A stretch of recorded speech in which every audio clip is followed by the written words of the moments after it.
Simple ಈಜುಕೊಳಕ್ಕೆ ಹೋಗ್ಬೇಕಂತಕ್ಕಂಥದ್ದು ಬಹಳಷ್ಟು ಜನ ಇದ್ದಾರೆ. ಪ್ರಾರಂಭ ಮಾಡಿರ್ತಕ್ಕಂಥದ್ದು ನಮ್ಮ ಹೋರಾಟಕ್ಕೆ ಸ್ಪಂದಿಸಿರ್ತಕ್ಕಂಥ ಇಲಾಖೆ ಅಧಿಕಾರಿಗಳು ಮತ್ತು ಸಿಬ್ಬಂದಿಗಳಿಗೆ ನಾನು ಇದು ಉಮೇಶ್ ಮುದ್ದಾಳ ಅವರು ಚಾಲು ಮಾಡಿಸಿದ್ದಾರೆ.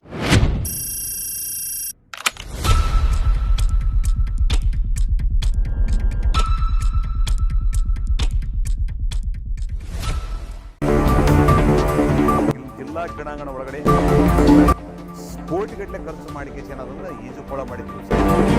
ಬೇಸಿಗೆ ಕಾಲ ಸ್ಟಾರ್ಟ್ ಆದ್ರೂ ಕೂಡ ಬಳಕೆ ಆಗ್ತಾ ಇಲ್ಲ. ಬೇಸಿಗೆ ಸಮಯ ಇರೋದ್ರಿಂದ ಜನರಿಗೆ ಅತಿ ಅಗತ್ಯವಾಗಿ ಈಜುಕೊಳ ಬೇಕಾಗುತ್ತದೆ.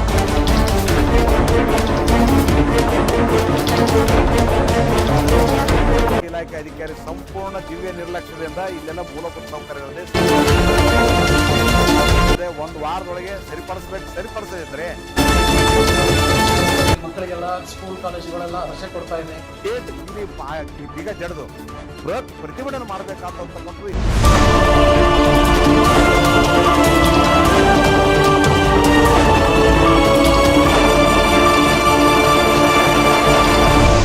ಇದು ಅದ್ಭುತವಾದಂತ ಸಿಂಪಲ್. ಇದು ಯಾರಿಗೂ ಗೊತ್ತೇ ಇರಲಿಲ್ಲ.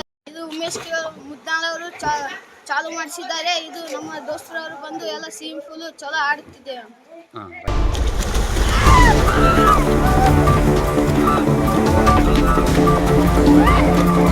ಜಿಲ್ಲಾ ಕ್ರೀಡಾಂಗಣದಲ್ಲಿ ಇರ್ತಕ್ಕಂಥ ಇದು ಈಜುಕೊಳ ಸಾಕಷ್ಟು ದಿವಸ ಏನದಂದ್ರೆ ಚಾಲು ಇರೋದಕ್ಕಿಂತ ಬಂದಾಗಿರೋದ್ರ ದಿವಸ ಹೆಚ್ಚು.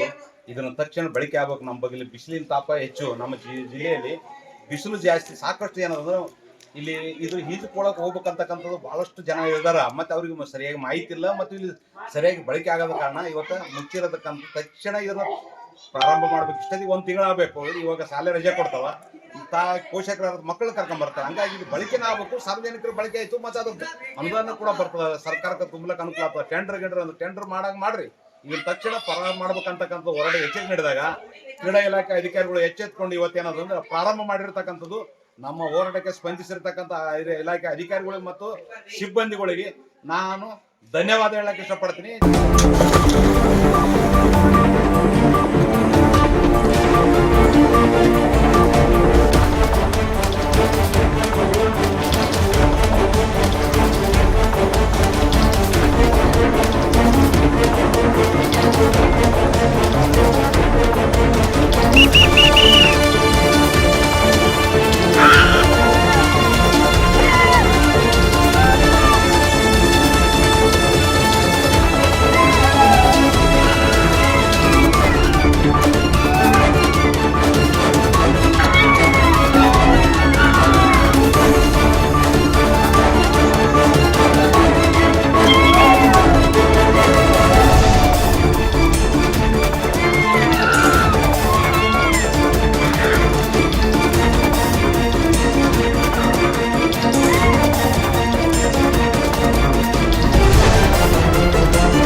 ಬಿಸಿಲಿಂದ ಯಾದಗಿರಿಯಲ್ಲಿ ಸಾಕಾಗಿತ್ತು. ಈ ಸ್ಥಳಕ್ಕೆ ಖಾಸಗಿ ಇದೆ, ಬಟ್ ಇದು ಇದ್ದಿತ್ತು, ಸ್ಟಾರ್ಟ್ ಇದ್ದಿದ್ದಿಲ್ಲ.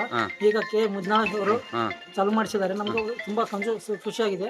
ಇದರಿಂದ ನಮ್ಮ ಫ್ರೆಂಡ್ ಎಲ್ಲರೂ ಬಂದು ಇಲ್ಲಿ ಆಡ್ತಾ ಇದೀವಿ. ಇವತ್ತಿಂದ ಆರಂಭ ಆಗಿದೆ. ನಿಮ್ಮ ಹೆಸರು? ವಿವೇಕಾನಂದ, ಯಾದಗಿರಿ. ಬೆಳಗ್ಗೆ